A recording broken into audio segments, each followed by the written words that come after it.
Our gold medal team this year had a combined total of 133 placing points, 230 fish points, and 320 fish caught, making their way to the stage as the 36th FIPS Mouche World Fly Fishing Championship gold medal team.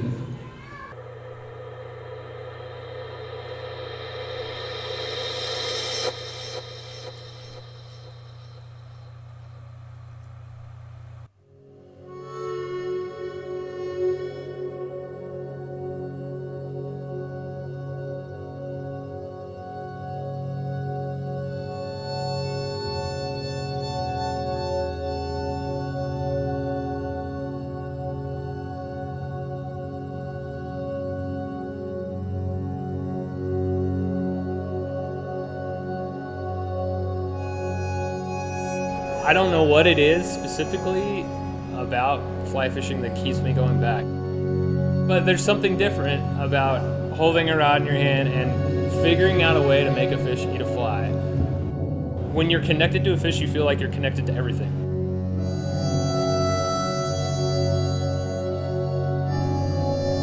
I think anglers are connected to the water because water is the essence of life.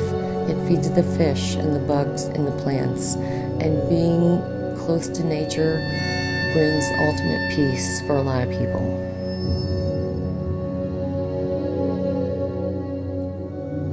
And the thing is, if we weren't fly fishing, if we weren't in these competitions, we wouldn't be here. And seeing different parts of the world from this perspective is just amazing. So we're very lucky as anglers. We get to see so many sights that most people would never normally see. We see fantastic bird life, we see great animal life, we see fantastic wildlife all over the world. And it's because we fish. And you are sort of one with your environment as well.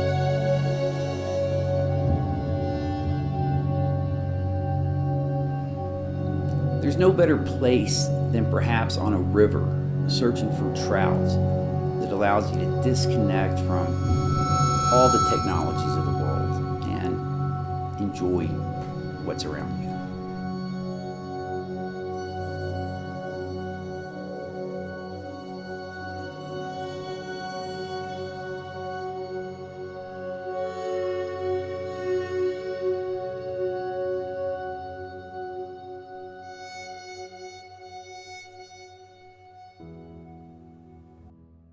Hello, my name is John Knight, the international organizer of the 36th FIPS Mouche World Fly Fishing Championship.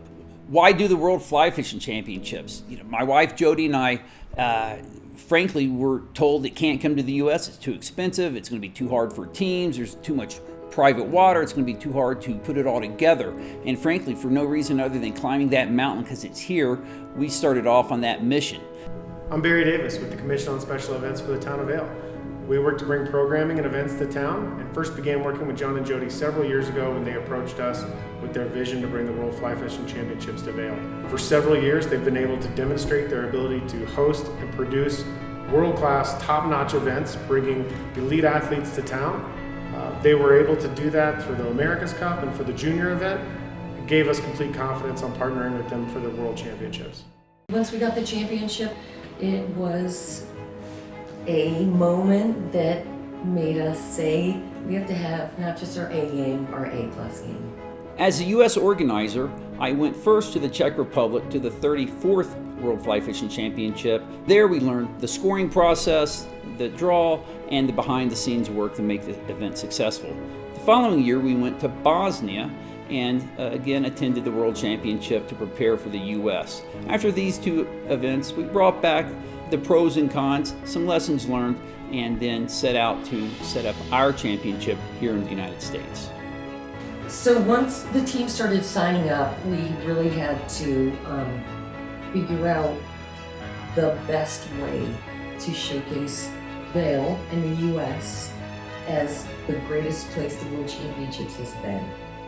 Bringing the event back to American soil after 2 decades was really exciting to the town of Vail. It made it especially compelling. Having the championship of the United States certainly set some of the teams on edge. The top teams, Czech Republic, France, Team USA, Team Spain, started putting together dream teams, bringing people out of retirement just to be part of a team to travel to the United States and fish on the iconic trout waters of the American West.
People always say, competitive fly fishing is like Bass Pro and they're not into it. Well, there's no money involved. This is all based on the Olympic ideal, the Olympic spirit, sportsmanship, camaraderie, and certainly the gold, silver, and bronze medals. Well, a team's made up of 8 members, 5 competitors, a reserve, a captain, and a manager. Those 5 competitors are then broken up into 5 groups. Those 5 groups then become groups A, B, C, D, and E, and they then fish as a group on sectors 1 through 5, one at a time. So you have 5 sessions in which each group will fish each sector one time for a 3-hour session. Anglers get 100 points a fish and 20 points a centimeter. A minimum scoring fish is 20 centimeters. 20 times 20 is 400. 100 points a fish is 500. So the minimum scoring fish is 500 points. It's better in an event of this style to catch many fish than just a few big fish. A championship needs to have 5 competitive venues to fish. For Colorado, we wanted to showcase our rivers more than the lakes, so we have 4 rivers and 1 lake. We fished the Eagle twice because it's so nice, the Colorado River, the Blue River, and Sylvan Lake. An event this size is only as good as the volunteers we get. We had over 200 volunteers to make this event successful. Of that, over 90 of those people actually flew in from out of state to participate. Our volunteers get some training, we have some videos online, and we prepare them as best we can with the rules and preparations of being what we call a controller. They go riverside, they get to measure, and it's a very intimate experience for that volunteer and angler because for that 3 hours of the competition, they work side by side. That controller does the 3-hour session for them, turns into score sheet, has food, rehydrates, and then we do it again in the afternoon. John and Jody think through everything. So there was a plan for every layer of the event, whether it was the administration of the actual competition and how volunteers would be staged and work to have a smooth competition, but also to the experience that the attendees would have. John built out a whole smartphone application so that people had all the information they needed at their fingertips. Those are the sorts of details that I think made this experience for anglers and coaches and managers and guests from around the world something that they're going to remember forever. You want the watershed to represent Colorado, the U.S., and really what trout fishing is about.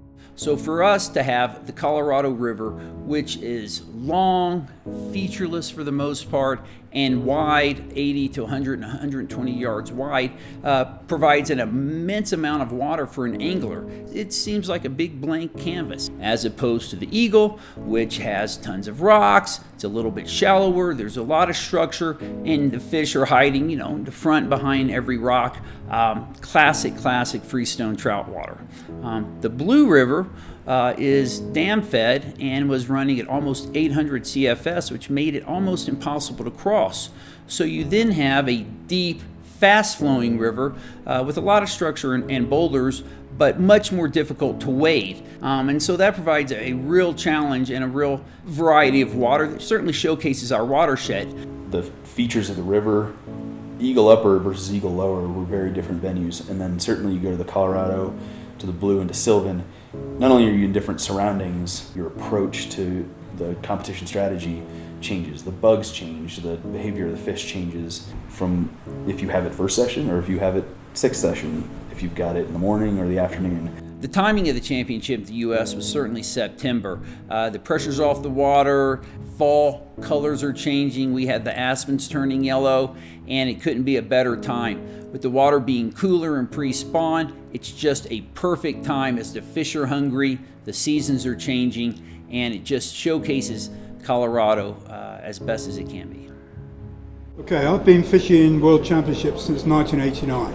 So I fished a lot of places from Slovakia to Poland to Australia, lots and lots of different places in the world. And so far we've experienced great rivers and great lakes here. So this could be right up there with the best in the world. Once the teams were selected by January and submitted through their application, teams flew over 1, 2, 3, 4 weeks early just to prepare, acclimate for the event. The altitude throws in another component that anglers have to be prepared for. And so a lot of these teams came in a couple weeks early, not only to get to know the waters, but to acclimate. The altitude has been a problem, isn't it? Yeah. You know, it's taken a while to realise that if you take 10 steps forward fast, you're out of breath.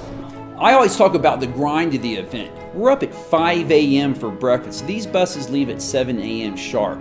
In that amount of time, you have to rest, prepare yourself to fish on the water for that 3 hours, to transfer, rest again, fish that evening, come back, meet with your team, trade information, tie flies, prepare you for that next day, get to sleep, and get up at 5 a.m. and do it again. We do that for 3 days straight, and that's the true grind of the championship. People have to prepare themselves mentally and physically to be here at this level. So we're up at 6 o'clock in the morning, and we won't see another team member maybe till the afternoon. So you're out there on your own. It's a World Championships, you're fishing against the best anglers in the world. And then of an evening, after your second session, you might not come back to the hotel till 10, 11 o'clock sometimes. So over the course of the day, it's such a long day, and I don't think a lot of people realise how much work and preparation goes into just one day, let alone the 3 or the whole World Championships itself. During the first day of the event, all the attendees show up for registration. They get nice swag bags, which are gifts and things from our sponsors and various supporters. And then we have our first formal captain's meeting. That captain's meeting is where we go over transportation and some of the nuances of the event, and then we do the draw. The draw is then where we take all the teams' names and pull them randomly out of the hat to then assign them to groups as well as their beats. So the first 2 days of practice are actually kind of laid back. It's final details. It's making sure our sector teams are out on their sectors, not only practice sectors, but competition sectors, making sure they know the venue, they know any sort of issues they might encounter and how they're going to strategize around those. The run-up to the competition is madness, and then when the week finally opens, it's showtime. Good morning out there. This is Wheeze on 97.7 True Local Radio, The Zephyr, coming to you live on another beautiful day here in the Vail Valley. The weather is absolutely perfect for the World Fly Fishing Championships that are set to get underway this morning, with the top anglers in the world converging on our local lakes and rivers. One of the nuances with the U.S. event is that the championship water was all on private land and was not able to be previewed by the anglers. Anglers don't find out where they're fishing until they're on the bus headed to the venue. They know which venue they're headed to, but they don't know which beat. So you have now a scenario where these top anglers come in, they're familiar with, say, the Colorado River, but they haven't seen 3 miles of the river in which we're competing on. All of a sudden, they're walking to the water, they're reading the water. They have to decide what type of method to fish, dry fly, streamer, nymphet. And so in a championship event where losing a fish can cost you a medal, you're already on the lightweight rod with the lightest line possible. And when you add all of that up, light line, light tackle, teeny flies, bigger fish, you have to land it. It couldn't be more intense and more stressful. So you need to get that first fish on.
first couple days, the teams were all spread on the scoring, and as it came down to it, we had a three-way event between the U.S., France, and Spain. Day 3, game faces are on. People know that the World Championship's on the line, and you could see that loading buses Friday morning.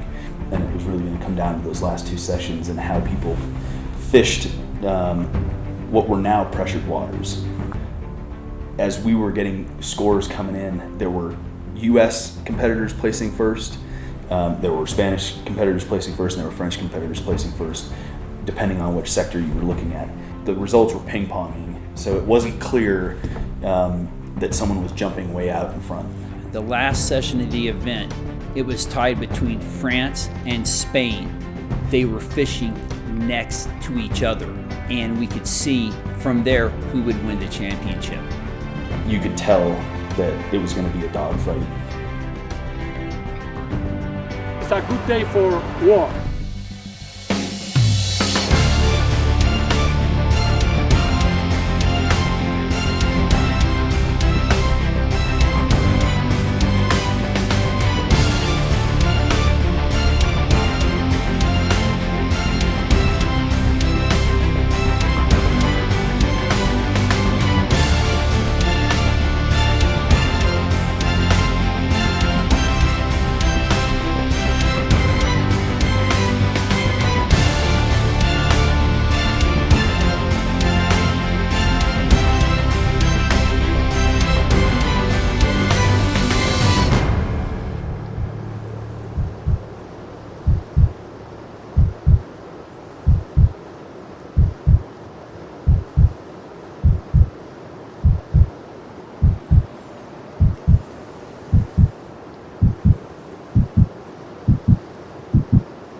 Even as the results were being processed by FIPS, we didn't know what the results were. And everyone was waiting outside the scoring room to see what the medal stand would look like. At the end of this championship, 3,994 fish were caught and measured and released. That is a great number for 3 days of fishing. Even at that number, this event came down to 1, 2, 3 fish. As an organizer, you can say this came down to each fish. Every fish counted. That's, you can't ask for anything more.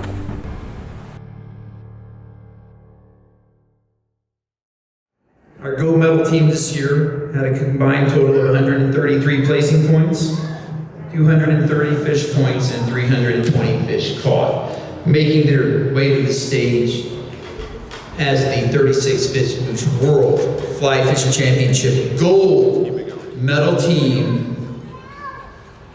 Team Spain. Welcome to the podium.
The strategies were not homogeneous throughout the competition. They had to shift. And you saw, particularly the Spanish team, they took their intel from day one, and you could see them in the scores reflect them putting that to use in the subsequent sessions. And the team who did that best came out on top. We had individual winners of France, Spain, US, followed by the team gold going to Spain, closely followed by France, and then third place bronze medal going to Team USA. We then provide a conservation symposium. This year it was hosted by Trout Unlimited, and we showed the film Damnation. We also had speakers from the Eagle River Watershed Council and various organizations locally. This became a forum for area watershed organizations, the Denver Water Board, Trout Unlimited, to come in and speak to an international audience about issues of water conservation and protecting trout and other species. So the symposium was great in that regard, and we had a good turnout. We then have a wonderful seated banquet where we thank all of our sponsors, our volunteers, and those that made the event possible. One of the highlights of that were a couple of performances by the Denver Broncos cheerleaders. When the dust settled, the event got 2 thumbs up and was a great success. The weather was favorable and held. All of the rivers produced fish. The volunteers showed up, and certainly the food and transportation and lodging were all incredible. So when we put everything together with our ceremonies, the watershed, all of our supporters, certainly showcased the best the U.S. has to offer in fly fishing. At the end of the day, this is not only about showcasing the Vail Valley and what it has to offer people who like to fish, but it's about promoting and protecting the resource. Along with bringing world-class events to Vail, we are responsible for preserving this world-class watershed and the nature that surrounds our town. And green initiatives are important to the fabric of our town and parallel to the mission of the FIPS Mouche World Championships. All the anglers that attended this event were not only ambassadors for their countries, but stewards for the watershed. And just like those skiing on Vail Mountain or those fishing at the base of the mountain, we all have to be stewards to ensure these resources are here today and tomorrow.